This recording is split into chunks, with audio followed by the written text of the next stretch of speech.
Last quarter, we discussed about finding the derivative of the function f in the process called differentiation. This time and for the succeeding weeks, we will be dealing with an operation opposite to those tackled in the differential calculus. At the end of Module 1, you are expected to illustrate the antiderivative of the function and compute the antiderivative of algebraic and radical functions. Furthermore, at the end of Module 2, you are also expected to compute the antiderivative of exponential, logarithmic, and trigonometric function. You should also compute the antiderivative of a function through substitution. Antidifferentiation, as the name implies, is simply the inverse of finding a function's derivative. Its formal definition is this. A function big F is an antiderivative of the function small f on the set of integers if and only if the derivative of the big F is equal to f of x for every integer x. To illustrate the meaning of this definition, let us consider these functions. Let f of x equals negative 8x cubed minus 10x plus 5 and the big f of x equals negative 2x power 4 minus 5x squared plus 5x plus 3. Show that the big f of x is an antiderivative of the f of x. For the function big f of x, the derivative of this function is negative 8x cubed minus 10x plus 5. And take note that this is also the equivalent of our small f of x. Since the derivative of the big f of x is equal to the small f of x, then the big f of x is an antiderivative of the small f of x. Determine if the following functions are antiderivatives of f of x equals 3x squared plus 1. So we are given by three functions. The first thing to do is to get the derivative of this function. And after that, compare their derivatives to f of x. Both f of x and h of x are antiderivatives of f of x. In this example, we are able to illustrate that an antiderivative of the function is not unique. It means that multiple antiderivatives are possible. Why are multiple antiderivatives possible? Remember that the derivative of the constant is 0. Hence, adding a constant to an antiderivative of the function will produce another antiderivative.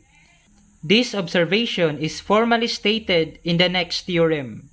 If the big F is an antiderivative of small f on an interval set of integer, then every antiderivative of small f on integer is given by f of x plus c, where c is an arbitrary constant.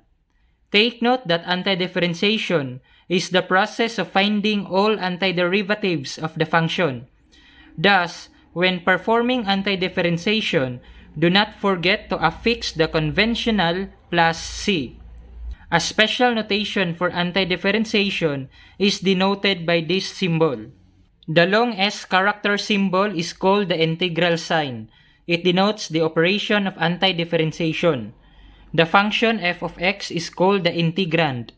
The integral sign and the d of x go hand in hand, and this dx helps us identify the variable of integration. In the case of dx, the variable of integration is the variable x. If big F is an antiderivative of small f, we write the integral of f of x dx equals f of x plus c. The expression f of x plus c is called the general antiderivative of f. Meanwhile, each antiderivative of f is called a particular antiderivative of f. To compute the antiderivative of algebraic functions, we will make use of the following important theorem. The integral of 1 dx is equal to x plus the arbitrary c. If n is any real number and n is not equal to negative 1, then the integral of x power n dx is equal to x power n plus 1 all over n plus 1 plus c. If a is any constant and f is a function, then the integral of a times f of x dx is equal to a times the integral of f of x dx. And if f and g are functions defined on the same interval, the integral of f of x plus minus g of x dx is equal to the integral of f of x dx plus minus the integral of g of x dx. Before we will proceed to the first example, let us first recall the following. For a power n times a power m, just copy the a and add the n plus m. For x power 3 over 2 times x, that is equal to x power 3 over 2 plus 1, because the second factor x has the exponent 1. So the 3 over 2 plus 1 becomes 3 over 2 plus 2 over 2, and that is now equal to x power 5 over 2. The product of the square root of x and x is equal to x power 1/2 times x. Adding the exponent, we have x power 3 over 2. For the complex fraction, 4x squared divided by 2x over 3, we will copy the numerator, get the reciprocal of the denominator. The reciprocal is 3 over 2x. Reduce to the lowest term, so that becomes 6x over 1 or 6x. We will now determine the integral of 3 dx. Since this is in the form of a f of x dx, then we will first apply the theorem C. That becomes 3 times the integral of dx. And from theorem A, the integral of dx is x plus c. So we have 3 times the x plus c. So the final answer is 3x plus c. For the second given, we will rewrite this into a negative exponent form. And that is equal to the integral of x power negative 6 dx. Applying the theorem B, so that becomes x power negative 6 plus 1 all over negative 6 plus 1 plus c. And negative 6 plus 1 is equal to negative 5. That becomes x power negative 5 over negative 5 plus c. To simplify and to make the exponent positive, we will get the reciprocal of x power negative 5, and that is 1 over x power 5. And for the denominator, the reciprocal is negative 1/5. Multiplying the 2, we have negative 1 over 5 times x power 5 plus c. For the third given, since this is the sum of the function, then we will apply first theorem D.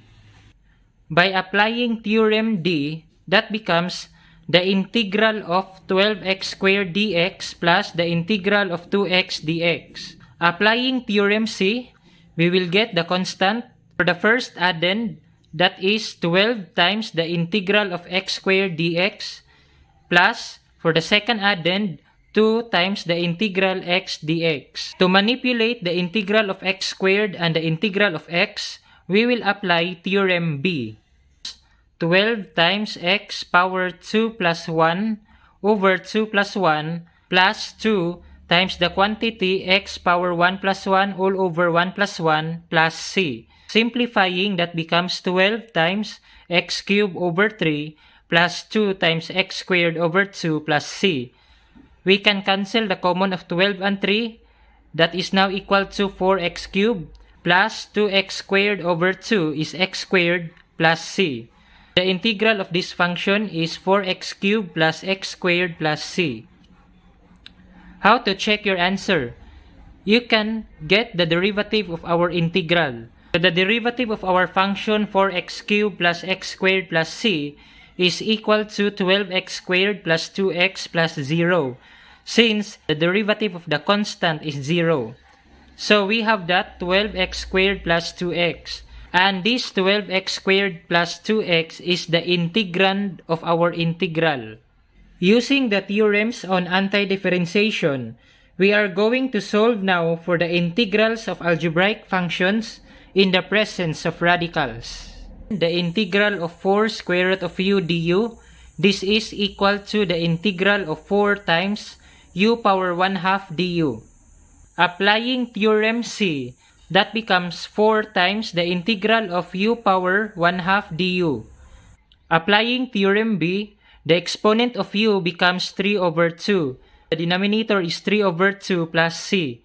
Multiplying 4 times u power 3 over 2, and the reciprocal of the denominator 3 over 2, that is 2 over 3. we have 8u power 3 over 2 all over 3 plus c, or 8 times the square root of u cubed over 3 plus c. For the second given, since we don't have any theorem about the product of the function, then we will rewrite this in the form of addition or subtraction of function. On the right is the distribution of our function, and that is equal to 2t squared minus 3t power 3 over 2. Since this is subtraction of functions, then we will apply theorem D. After that, we will get the constant 2 and 3 by applying theorem C. Also, we apply theorem B for the exponent of t. And our expression becomes 2 times t cubed over 3 minus 3 times t power 5 over 2 all over 5 over 2 plus c. Simplifying, we have 2t cubed over 3 minus 6t power 5 over 2 over 5 plus c. In our third given, our integrand is a product of two binomials. Let us first multiply these binomials. And the product of these binomials is presented on the right. Since the product of the binomial is a polynomial consisting of 4 terms, then by applying theorem D, we break them down, and by applying also theorem C, we take the constant of the third and the fourth term. This time, we are going to apply theorem B. We have this as a result of applying theorem B. Now, we will get sum of the reciprocal of the denominator to simplify this expression. In the first term, we get the reciprocal of 7 over 2, and that is 2 over 7. In the second term, even if we will get the reciprocal of 4, and that is 1/4, multiplying x power 4 by 1/4 is the same as x power 4 over 4. So we will just copy that one. For the third term, the reciprocal of 3 over 2 is 2/3. And we can cancel out the common 3. For the fourth term, same with the second term, just copy x squared over 2 and multiply that to -3. Final answer now is 2x power 7 over 2 over 7 plus x power 4 over 4 minus 2x power 3 over 2 minus 3x squared over 2 plus c. The following theorems present the basic formula for integrating function that yields exponential and logarithmic functions. The integral of e power x dx is equal to e power x plus c.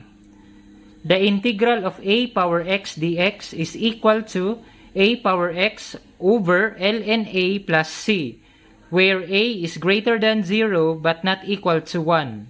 Take note that a is the base of the function, and the integral of x power -1 dx is equal to the integral of 1 over x dx. For exponential and logarithmic function, this is equal to ln, the absolute value of x plus c. Let us now determine the integral of 3 power x plus 1 dx. Take note that 3 power x plus 1 is the same as 3 power x times 3. Why we have that? Because if we will apply the power rule, copying the common base 3 and adding the exponent of the first 3 is x, and the exponent of the second 3 is 1. So by adding the two exponents, we have x plus 1. And since 3 is a constant, then we will take 3 outside of the integral sign. That becomes 3 times the integral of 3 power x dx. And we will now apply the theorem number 2. The denominator ln a, the base is 3, so we have ln 3. For the second given, the integral of 2 over x dx, 2 over x is the same as 2 times 1 over x. Since 2 is a constant, we will take 2 outside the integral sign. So our integrand is 1 over x. We can apply theorem number 3. The equivalent of 1 over x is ln absolute value of x plus c. Therefore, the product now is 2 ln absolute value of x plus c. Observe in this example that the second term of our integrand involves division of function. We have no theorem to support the division of function. We will rewrite the second term into addition or subtraction of function instead of division. The expression 2x plus 1 over x squared is the same as 2x over x squared plus 1 over x squared. For 2x over x squared, we can cancel the common x, so that becomes 2 over x, plus copy the second term 1 over x squared. Our expression now becomes the integral of 3e power x minus, we will change the second term by 2 over x plus 1 over x squared. After that, we will distribute the negative to that binomial. So we have 3e power x minus 2 over x minus 1 over x squared dx. This is the result by applying theorem D. Now we will apply theorem C. 3 times the integral of e power x dx. For the second term, the 2 over x is the same as 2 times 1 over x. So we will get 2 as a constant. So that becomes negative 2, the integral of 1 over x dx, minus the third term, the integral of 1 over x squared dx. For the first term, we can use the theorem number 1. For the second term, we can use theorem number 3. But for the third term, since this is about 1 over x squared, then we will apply the theorem B. The integral of ex is ex, so we have 3 times ex, minus 2. The integral of 1 over x is ln, absolute value of x, so we have 2 ln, absolute value of x. And for the third term, the 1 over x squared is the same as x power negative 2. Adding the exponent by 1, so we have negative 2 plus 1, and that is also the denominator, negative 2 plus 1, plus c. After that, the third term becomes x power negative 1 over negative 1. And to simplify this, we will get the reciprocal of x power negative 1, and that is 1 over x. The exponent of x becomes positive 1. And for the denominator is negative 1, so the reciprocal of negative 1 is the same as negative 1. Multiplying negative 1 over x and negative 1, the product is positive 1 over x. Therefore, the integral of this function is 3e power x minus 2 ln, absolute value of x, plus 1 over x plus c. The following theorems present the basic formula for integrating trigonometric functions. The integral of sin x dx is equal to negative cos x plus c. The integral of cos x dx is sin x plus c. The integral of secant squared x dx is tan x plus c. The integral of cosecant squared x dx is equal to negative cot x plus c. The integral of secant x tan x dx is secant x plus c. And the integral of cosecant x cot x dx is equal to negative cosecant x plus c. This time, we are going to determine the antiderivative of the following function using these theorems. For the integral of cos x minus sin x dx, since this is about subtraction of function, then we will apply the theorem on the subtraction of function. The integral of cos x dx minus the integral of sin x dx. From the theorem, the integral of cos x dx is equal to sin x plus c.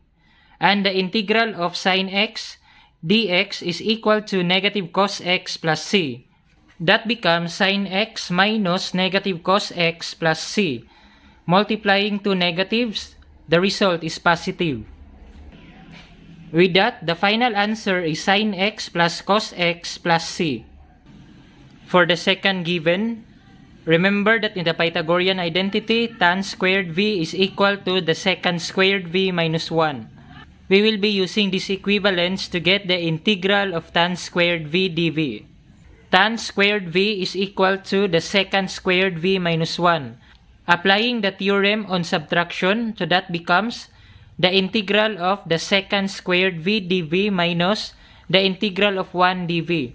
From the theorems on antiderivatives of trigonometric function, letter C, the integral of secant squared x dx is tan x plus c. Since in the given we are using variable v, therefore the equivalent of that integral is tan v minus the integral of dv is v plus c. So we have tan v minus v and add the arbitrary constant c. Therefore the integral of this function is tan v minus v plus c. And for the third given, the integral of sin x over cos squared x dx, kindly recall the following identity. For the quotient identity, tan x is equal to sin x over cos x. And for the reciprocal identity for secant x is 1 over cos x. Sin x over cos squared x is equal to sin x over cos x times 1 over cos x. So we will replace sin x over cos x by tan x. And this 1 over cos x using the reciprocal identity is equal to secant x. And from this theorem of trigonometric function letter E, that the integral of secant x tan x dx is equal to secant x plus c. So that is now the integral of the function sin x over cos squared x dx. Another way to integrate a function is by using substitution. Integration by substitution is used to perform the integration of sum products, quotients, and composition of functions. Recall so far that we have no any rules of integration regarding product and quotients of function. Hence, rules that have been discussed so far cannot help in these cases. There are no specific steps in integration by substitution. I simply devised these steps believing that they might help you to see the entire process. In order for me to show the steps, let us consider now the first example. Evaluate the integral of x plus 4 power 5 dx. We will select a function, usually the inner function, so we will let u equals x plus 4. Determine the du over dx. The derivative of the function u x plus 4 is positive 1. So du over dx is positive 1. Next, take note the relationship existing between du and dx by applying cross multiplication. In this case, du is equal to 1 times dx, or simply du is equal to dx. Next, find the integral of the function in terms of u. Since we let u equals x plus 4, therefore the integral now becomes the integral of u power 5 du. This time we are going to get the integral of u power 5 du.